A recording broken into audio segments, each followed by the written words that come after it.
কাগজের টাকা যদি হারামি হয় তাহলে প্রতিটা ক্ষেত্রে আজ টাকা দিয়ে লোকদের বা মাসিক বেতন গ্রহণ করে বেতন। বেতনের সমস্যা নেই, বেতনের সমস্যা নেই, সিস্টেমের সমস্যা। আমি বলছি সিস্টেমটা হারাম। কীরকম হারাম? যাক, প্রশ্নটা যখন এসেই গেছে আমি ডিটেলস বলি, সময় লাগবে একটু। ইসলামের শুরু থেকে 1700-1800 সাল পর্যন্ত স্বর্ণ মুদ্রা আর রৌপ্য মুদ্রা ছাড়া কোনো রকমের কারেন্সি ইসলামে ছিল না।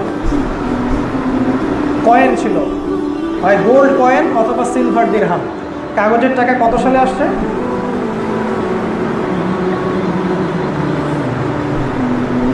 আমাকে একটু এক্সকিউজ করুন। আসসালামু আলাইকুম।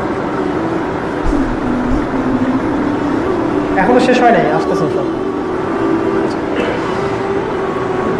এটার একটা বড় হিস্ট্রি আছে, এটা 5 মিনিটেও অ্যান্সার দেওয়া সম্ভব না। আমি শুধু চিজগুলো বলতেছি, এটার জন্য একটা আলাদা খুতবার দরকার আছে। একটা সময় পর্যন্ত আমাদের টাকা ছিল কয়েন, গোল্ড কয়েন এবং সিলভার কয়েন। রাসূল সাল্লাল্লাহু আলাইহি ওয়াসাল্লামের কাছে বেলাল রাদিয়াল্লাহু আনহু একদিন আসলেন। একটু মনোযোগ দিবেন, এই পয়েন্টটা খুব ইম্পর্টেন্ট, এই কোশ্চেনটা খুব ইম্পর্টেন্ট। বেলাল রাদিয়াল্লাহু আনহু এসে রাসূলকে এক বাক্স, একটা পটের মধ্যে খেজুর দিলেন। রাসূল সাল্লাল্লাহু আলাইহি ওয়াসাল্লাম দেখে বললেন, বেলাল, এটা তো অনেক উন্নত মানের খেজুর, তুমি কোথা থেকে এটা পেলে? তিনি বললেন, আমার কাছে দুই সা পর্যন্ত, এক সা দুই সা খেজুর ছিল এবং সেই খেজুরগুলো ছিল নষ্ট। আমি সেই 2 সা নষ্ট খেজুরের বিনিময়ে 1 সা ভালো খেজুর একজনের কাছ থেকে নিয়েছি। এটা একটা হাদিস, ভালো করে মনোযোগ দেন। রাসূল সাল্লাল্লাহু আলাইহি ওয়াসাল্লাম বললেন, নিশ্চয়ই এটা সুদের একটা শাখা, নিশ্চয়ই এটা সুদের একটা শাখা, তিনি সেই খাবার খাননি। কিন্তু আলী রাদিয়াল্লাহু আনহু একটা গর্ভবতী উটের বিনিময়ে 20টা উট এক্সচেঞ্জ করেছেন। একজনকে একটা গর্ভবতী উট দিয়েছেন, দিয়ে 20টা উট নিয়েছেন ছোট ছোট। রাসূল কিচ্ছু বলেননি। ওমর রাদিয়াল্লাহু আনহু একটা উটের বিনিময়ে 4টা উট নিয়েছেন, তিনি কিচ্ছু বলেননি। আমার কোশ্চেন হচ্ছে, খেজুরের ব্যাপারে কেন বললেন, উটের ব্যাপারে কেন বললেন না? এই প্রশ্নের উত্তরটাকে ভাবতে থাকেন।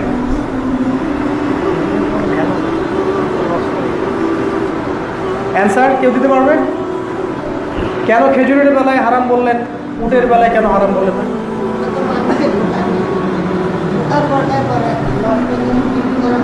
না না না না, বিক্রি ওকে জানে শুনেই করা হয়েছে, ওকে ইচ্ছাকৃতভাবেই দেওয়া হয়েছে যে ভাই আমার এই খেজুরগুলা একটু খারাপ, এগুলো আপনি নেন, নিয়ে আমাকে ভালোটা দেন। ও রাজি হয়ে দিছে, প্রতারণা করা হয়নি।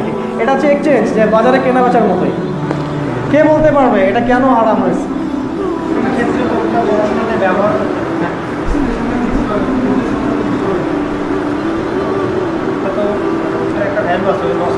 হ্যাঁ, একটা পয়েন্ট আসছে মাশাআল্লাহ, সেটা হচ্ছে, উত্তরটা আমি দিচ্ছি। আমি জানি এটা আপনাদের কাছে প্রথম এবং এই টপিকটা আপনাদের কাছে নতুন, আমি জানি এটা নতুন।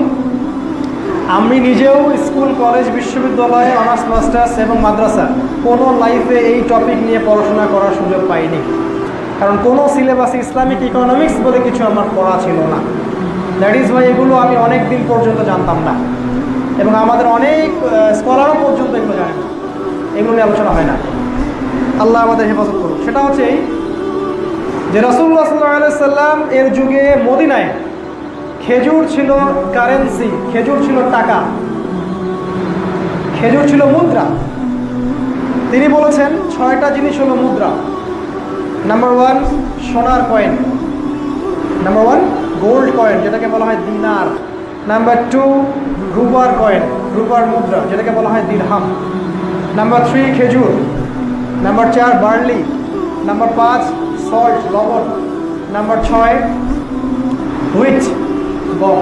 এই 6টা জিনিস হচ্ছে কারেন্সি, ইসলামের কারেন্সি। এর মধ্যে দিনার এবং দিরহাম এগুলো ইসলামের শুরু থেকেই চালু ছিল, কেউ এগুলো চেঞ্জ করেনি কখনো। দাজ্জালীয় সভ্যতায় এসে এগুলোকে চেঞ্জ করছে। বর্তমান সো কল্ড পশ্চিমার এই সভ্যতা, ইউরোপিয়ান এই জিউস এবং Zionist godless so called world, এরা এসে এই কারেন্সি চেঞ্জ করছে। এই সর্বপ্রথম এই কারেন্সি চেঞ্জ করা হয়েছে ব্রিটেনে 1700 শতকের শেষের দিকে। তখন চেঞ্জটা যদিও বা হালাল ছিল, এখনকার চেঞ্জটা সম্পূর্ণ হালাল। কেন হালাল ছিল ওই সময় আমি এটা পরে বলছি, আগে এটা বলছি যে এই যে খেজুর, খেজুরটাকে তিনি মুদ্রা হিসেবে গ্রহণ করলেন, উটটাকে কেন করলেন না জানেন? কারণ কারণ খেজুরটা অপচনশীল দ্রব্য। মনে করেন সোহেল ভাই আমার খামারে কাজ করেন, কথার কথা, সোহেল ভাই আমার খামারে কাজ করেন। 1 মাস কাজ করার পরে আমি ওনাকে বললাম, ভাই এই একটা উট নিয়ে যান, এই উটটাই আপনার 1 মাসের বেতন, ঠিক আছে? এখন উনি উট নিয়ে বাসায় যাচ্ছেন, যেতে যেতে যেতে যেতে রাস্তায় উটটা মারা গেল। রাস্তায় উঠে কি হলো? মারা গেল। তারপরে উনি বাসায় তার ওয়াইফ তাকে জিজ্ঞাসা করলো যে 1 মাসের বেতন কোথায়? সে বললো বেতন মরে গেছে। বেতন কি গেছে? মরে গেছে। এখন আমি তাকে দিলাম 1 মাসের বেতন, 1 বস্তা খেজুর সে বাসায় নিয়ে গেল। তার ওয়াইফ বলবেন তোমার বেতন কোথায়? সে বলবে এই যে আমার 1 মাসের বেতন। এমন কোনো জিনিস ইসলামে কারেন্সি না যেটা নষ্ট হয়ে যেতে পারে। গোল্ড কয়েন, সিলভার কয়েন কখনো তার ভ্যালু নষ্ট হয় না। সারা বিশ্বের অর্থনীতি যদি কলাপস করে, তারপরেও সোনার দামই থাকবে, রূপার দামই থাকবে। তার চেয়ে বড় কথা হচ্ছে রাসূল সাল্লাল্লাহু আলাইহি ওয়াসাল্লাম এটাকে মুদ্রা হিসেবে স্বীকৃতি দিয়ে গিয়েছে। আমরা দাড়িতে সুন্নাহ ফলো করি, টাকাতে সুন্নাহ নাই। দাড়িতে সুন্নাহ ফলো করি, টাকার সুন্নাহ নাই। আরও মজার কথা হচ্ছে, আরও ভয়ঙ্কর কথা হচ্ছে, কোরআনের মধ্যেই সোনার কয়েন এবং রূপার কয়েনের কথা আছে। এটা মুসলিমদের কাছে বুঝাই দেওয়া লাগে। কোরআন খুলেন, সেখানেই আছে ইউসুফ আলাইহিস সালামকে কিনেছে দিরহাম দিয়ে। ইহুদিদেরকে বলা হয়েছে তিনতার দিনার, তাদের কাছে দিলে তারা আমানত রক্ষা করে না। এমনকি আসহাবে কাহফ তারাও যখন বাজারে যাচ্ছিল, ওই যে রূপার কয়েন নিয়ে তারা গিয়েছিল, কোরআনে আছে। আজকে এগুলো থেকে আমাদের মৌলবীরা সব মুখ ফিরিয়ে হালুয়া খায়। মানুষকে শেখাবে কে? এগুলো ইসলামিক কারেন্সি, সোনা এবং রূপা। আপনার টাকার ইন্টেন্সিভ কোনো ভ্যালু নাই। আমি আরও বোঝাচ্ছি। আমার পকেটে আছে 1 লাখ টাকা, ধরেন এই 1 লাখ টাকা দিয়ে আপনি এখন হয়তো 1 শতক জমি কিনতে পারবেন। আমি জানি না তাও পারবেন কিনা। আজকে থেকে 5 বছর 10 বছর আগে 1 লাখ টাকা দিয়ে মানুষ 2-3 শতক জমি কিনতে পারত। এখন সেই 1 লাখ টাকা দিয়ে আপনি 1 ছটাক জমি কিনতে পারেন না। প্রবলেমটা কোথায়? আপনার টাকার মধ্যে সোনা ছিল, ওটা কি আস্তে আস্তে ক্ষয় হয়ে গেল নাকি? তাহলে কেন করতেছেন না? এই চিন্তাটা কখনো করছেন যে আমাদের টাকার দাম আগে 10 বছর 50 বছর আগে যেমন ছিল এখন নাই কেন তেমন? এই চিন্তাটা আপনাদেরকে করতে কেউ শেখাচ্ছে না। কারণ এই মুদ্রাস্ফীতি নিয়ন্ত্রণ করতেছে ইসরায়েল। তারা চাইলে ডলারকে কেন্দ্র করে আপনার টাকার দাম কমাইতে পারে, বাড়াইতে পারে। এটা সম্পূর্ণ চিটিং এবং হারাম ইসলাম, মানুষের রুজি এবং ভক্ষণ করে খাওয়া। এই যে সোহেল ভাইকে বললাম, সোহেল ভাইকে মাসিক বেতন দিয়েছি আমি কি খেজুর। এখন ধরেন মাসিক বেতন খেজুরের জায়গায় আমি তাকে দিয়েছি মাসিক বেতন, ভাই আপনার কত নিলে খুশি হবে? 20,000 টাকা দিই। 20,000 টাকা ভাইকে 20,000 টাকা দিয়েছি। ভাই টাকাটা নিয়ে বাসায় গেলেন এবং সেই টাকাটা তার ওয়াইফকে দিয়ে বললেন এটা রেখে দাও, এটা আমাদের 1 মাসের কঠোর পরিশ্রমের ফসল, ঠিক আছে? তাই তো 1 মাসের কঠোর পরিশ্রমের ফসল 20,000 টাকা, আমাদের টাকা। সোহেল ভাইয়ের ওয়াইফ সেটাকে সিন্ধুকে রেখে দিল এবং আজকে থেকে ওই একই টাকাই, আজকে থেকে 5 বছর পরে সেই টাকাটা বের করে দেখছে সোহেল ভাই আগে হয়তো ওই 20,000 টাকা দিয়ে 1 মণ খেজুর কিনতে পারত, এখন সেই 20,000 টাকা দিয়ে সে 1 মণ মুড়ি কিনতে পারে। ওই একই 20,000 টাকা, কিন্তু সেই টাকা দিয়ে সোহেল ভাই আর মুড়ি কিনতে পারছে না। আরও 20 বছর পর সে একটা মুরগিও কিনতে পারে। সমস্যাটা কি হচ্ছে? টাকার মান কমছে কেন? টাকার মান কেউ না কেউ কমাচ্ছে। আমার টাকার মান কেউ না কেউ কমাচ্ছে। তাহলে আমি সোহেল ভাইয়ের 1 মাসের পরিশ্রমের যে পরিশ্রম, 1 মাসের পরিশ্রমকে 15 দিনে নিয়ে আসছি, 15 দিনের পরিশ্রমকে 7 দিনে নিয়ে আসছি। আমি তার 15 দিনের পরিশ্রমের টাকা চুরি করে লুট করে খাইছি। এটা সবচেয়ে বড় ধোঁকা, প্রতারণা চলছে সারা বিশ্ব জুড়ে। এর ফলে সমস্ত আমাদের দেশের মতো কান্ট্রির যতগুলো মানুষ আছে এরা সবাই দিন দিন গরিব থেকে গরিব হচ্ছে। আর সমস্ত টাকা চলে যাচ্ছে ওই যে পশ্চিমার দিকে, জায়নিস্টদের হাতে। কখনো চিন্তা করেছেন 83 টাকা দিয়ে আপনি $1 কেন কিনেন? আপনার 83 টাকা সমান সমান $1। কেন? ডলারটা সোনার নাকি? আর আমার টাকাটা কাগজের, ওটাও তো কাগজের।